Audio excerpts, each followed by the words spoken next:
auditeurs et téléspectateurs de la radio et télévision Tambara, vous pouvez désormais suivre votre chaîne de télévision préférée Tambara sur le satellite BadrSat 7, angle 26 degrés Est, fréquence 11010, polarisation verticale, symbole REC 27500.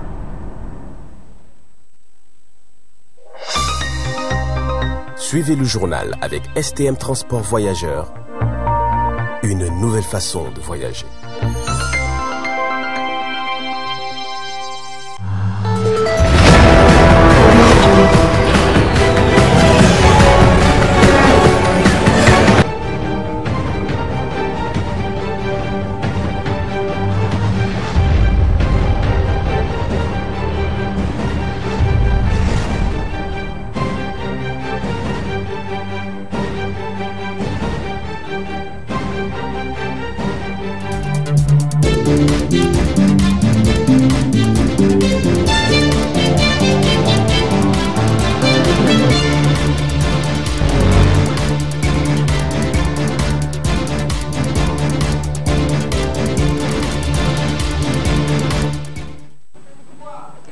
Bonsoir messieurs, dames, très ravi de vous retrouver dans cette grande édition d'information sur la voie et le miroir de la femme de ce 15 janvier 2025. La société de transfert d'argent Amana a procédé ce 15 janvier 2025 à une remise spéciale de distinction à l'endroit de ses agents, une cérémonie hautement symbolique, n'est-ce pas Ibrahima Abdelkader? On les applaudit à nouveau très fort s'il vous plaît. Agent marketing réseaux sociaux.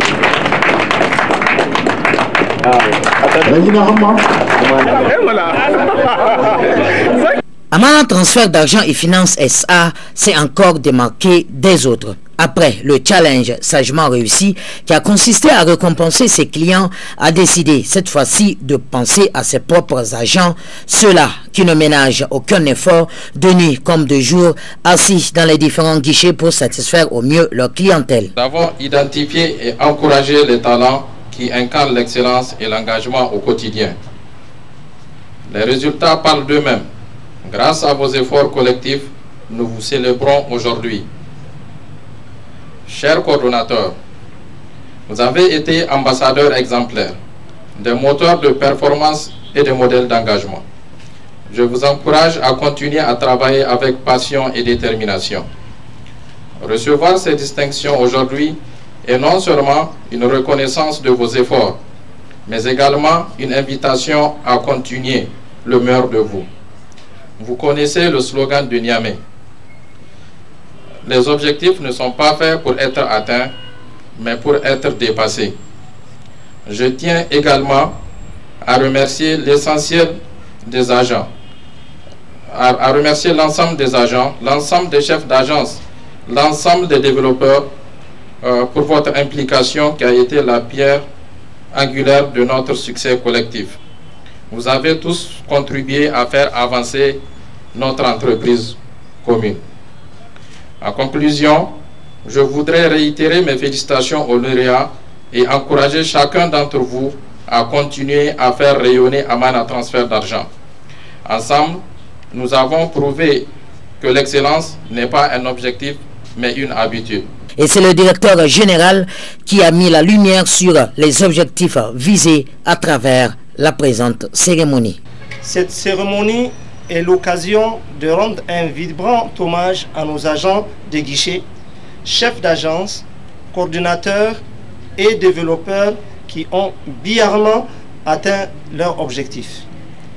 À Amana Transfert d'argent, les efforts de chaque collaborateur sont reconnus et récompensés à leur juste valeur.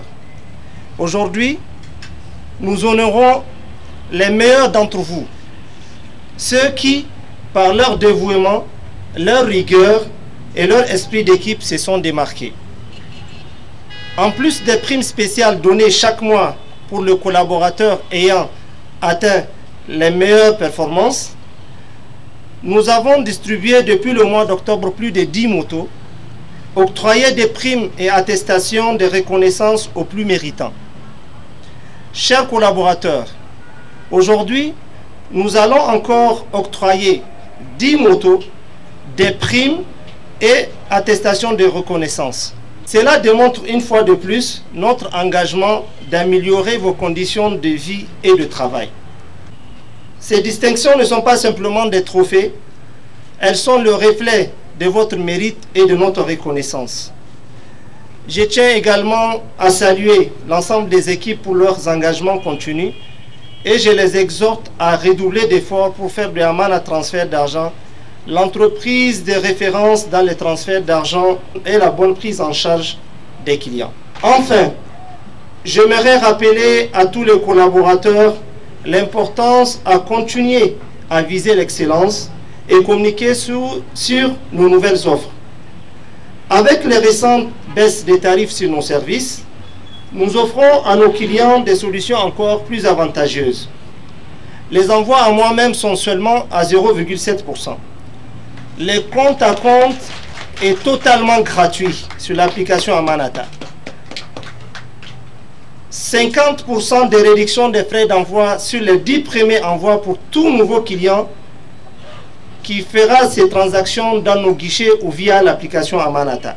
Ensemble, nous devons capitaliser sur ces efforts pour renforcer notre position et offrir toujours plus de satisfaction à notre clientèle. Encore une fois, bravo à nos lauréats et merci à toutes et à tous pour votre implication. Je suis convaincu qu'ensemble nous continuons à accomplir de grandes choses. Très bon usage de vos distinctions et l'eau. Plusieurs témoignages de satisfaction suivis des enveloppes, mais également des motos, ont été distribués à ceux-là qui se sont fait remarquer par la qualité de leur travail.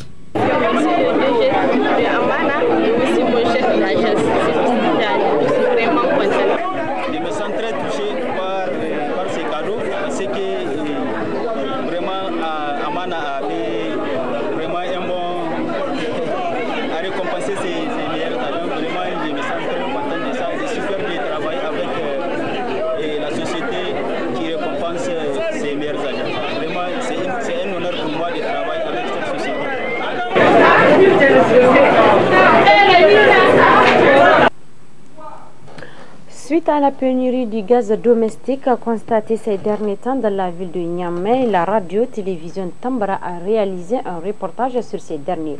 Suivez ce commentaire.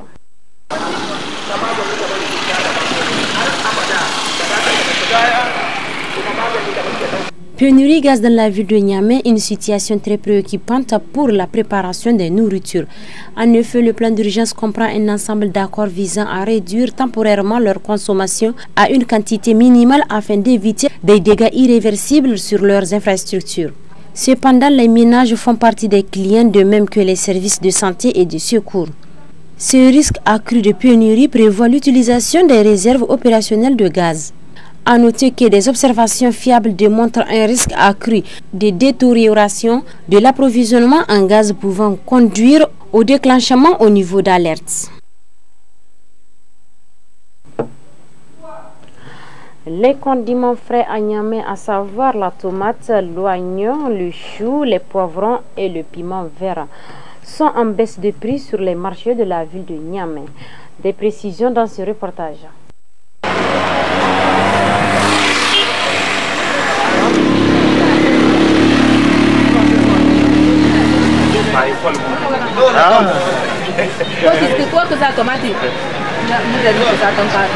La période des froides est un moment favorable de la production maraîchère. D'ores et déjà, les produits saisonniers, notamment les légumes, inondent les marchés de la capitale de Niamey. Une situation qui a un impact positif sur le panier de la ménagère. Avec l'abondance de ces produits, le panier de la ménagère est mieux garni avec un budget raisonnable, permettant ainsi aux ménages de savourer des plats copieux à base de légumes nutritifs. À cet effet, le marché d'Olé de Niamey, spécialisé dans le commerce des condiments frais, le décor est dominé par la disponibilité des légumes frais. Le seau de l'oignon à 3500 francs et pour les tomates, poivrons, choux et autres, les prix varient de 100 francs voire le haut. En définitive, il faut retenir que ce changement n'est pas visible chez les boutiquiers des quartiers.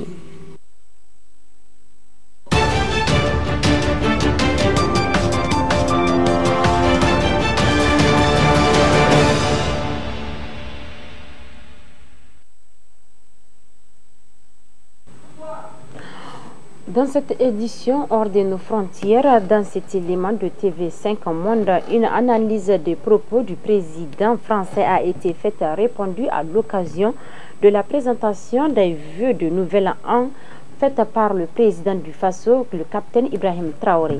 Je vous invite de suivre Serge Daniel depuis la TV5 Monde. Pour aller plus loin, on rejoint notre correspondant au Sahel, Serge Daniel. Bonsoir. Serge, pourquoi ce discours d'Ibrahim Traoré maintenant, soit plus d'une semaine après celui d'Emmanuel Macron? Alors, dans les milieux des associations qui soutiennent la junte au Burkina Faso, ce qui se dit, c'est qu'au départ, c'était un communiqué qui devait répondre au discours du président français. Et que finalement, cette idée a été abandonnée et que le chef de la junte du Burkina, le capitaine Ibrahim Traoré, a saisi l'occasion justement de présentation des vœux du Nouvel An pour répondre. Mais il y a d'autres sources qui affirment que c'est après avoir après concertation avec les deux autres juntes du Mali et du Niger, qu'il a répondu, donc ça a mis un peu de temps, et que donc il répondait au nom des trois juntes. Visiblement, pour Ibrahim Traoré, il ne s'agit pas seulement du départ des troupes qui importent, mais aussi la rupture des accords militaires. Ah oui, tout à fait, coopération militaire avec la France, plus du tout. Ça, c'est désormais le discours au Burkina.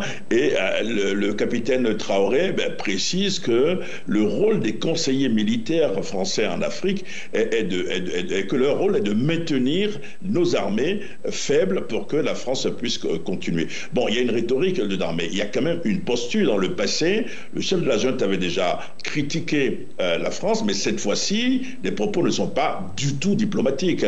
Il y a la défiance, et comme pour dire qu'il a aussi la mémoire longue, vous l'avez rappelé tout à l'heure, Ibrahim Traoré dit que en fait que c'est la France qui doit se souvenir que les Africains ont contribué à son essor. Le capitaine Traoré prend à témoin l'opinion publique africaine et dit, vous l'avez dit tout à l'heure, Macron a insulté toute l'Afrique. Alors on rappelle que le Sénégal et le Tchad s'étaient déjà indignés après les propos d'Emmanuel Macron. Est-ce qu'ils ont fait réagir au-delà de ces pays cités?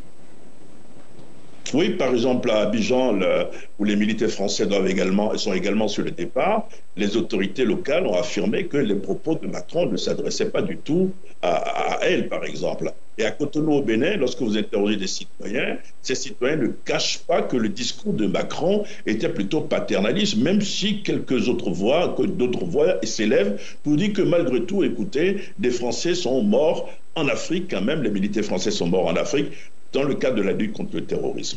Est-ce que ça veut dire qu'une réconciliation entre Emmanuel Macron et les pays du Sahel est définitivement impossible? Écoutez, pour le moment, il est clair que ces dirigeants n'iront pas en vacances avec lui. Je crois que la réciproque est vraie également. Les relations sont mauvaises. Vous savez qu'il n'y a toujours pas d'ambassadeurs français dans la plupart de ces pays du Sahel, par exemple. L'affaire est plus qu'un orage d'été. Mais on sait que depuis un moment, des pays comme le Togo s'entend bien avec ces juntes-là. Le Togo tente, par exemple, de remettre ensemble, si vous permettez l'expression, d'améliorer le rapport de ces pays avec la France. Mais pour le moment, le Togo n'a pas réussi. Serge Daniel, merci pour toutes ces précisions, correspondant au Sahel. 3 ressortissants chinois ont comparé devant le tribunal congolais pour l'exploitation illégale de minerais au nord Kivu. Je vous invite de suivre Africa News pour ce reportage. 3 ressortissants chinois comparaissent devant le tribunal de grande instance de Bukavu en RDC. La justice congolaise les poursuit en tout pour 7 chefs d'accusation: exploitation illicite des minerais, blanchiment des capitaux, séjour irrégulier, fraude et pillage des ressources minières et détention illicite des substances minérales. Les faits se sont déroulés à Walungu au sud Kivu et la justice assure le procès sera équitable. Les citoyens chinois interpellés l'ont été dans le cadre de la violation des lois de la République démocratique du Congo. On doit les juger conformément à la loi. Et leurs droits de la défense seront garantis et vous le voyez déjà, comme ça se passe là-bas. Ce procès intervient alors que les coups de filet contre les auteurs de trafic de minerais se multiplient dans la région. Il y a quelques semaines, 17 autres Chinois avaient été arrêtés pour exploitation illégale des minerais, un trafic qui menace l'environnement par la pollution des cours d'eau dans la région du Sud Kivu et à l'origine de la colère de la population privée de ses ressources minières et d'infrastructures. L'avocat de la partie civile exige une réparation des préjudices causés par les sociétés chinoises. Monsieur le Président, ce n'est pas la première affaire. La population représentée aujourd'hui par les conseils ne se fatigueront jamais jusqu'à ce qu'on endigue cette histoire des Chinois ou cet exploit d'exploitation illicite qui ravage, qui pille nos numérés du jour au jour et sans contrepartie. C'est un ouf de soulagement pour la population qui attend normalement soit la condamnation et pourquoi pas la restitution de tous ces minéraux pillés. Ces Chinois avaient été arrêtés le 4 janvier dernier en possession de 10 lingots d'or et de 400 000 $ en liquide.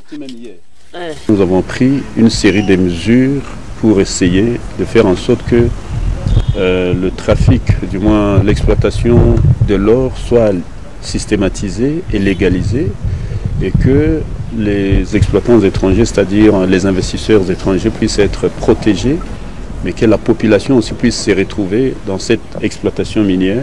Dans cette province du Sud Kivu, les autorités ont dénombré en juin dernier 547 entreprises qui exploitent illégalement les minéraux. Monsieur, dames, c'est ici que se referme ce 20h15 sur la voie et le miroir de la femme. Merci de nous avoir choisis pour vous informer. Bonne soirée.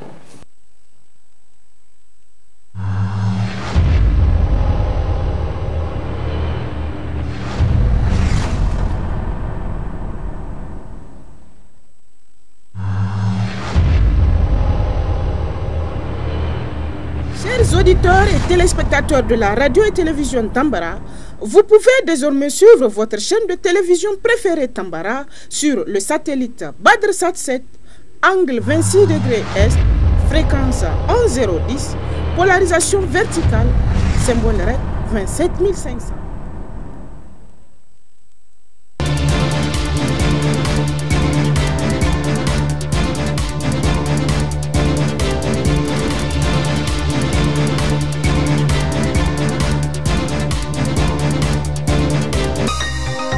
Ce journal vous a été présenté par STM Transport Voyageurs. Une nouvelle façon de voyager.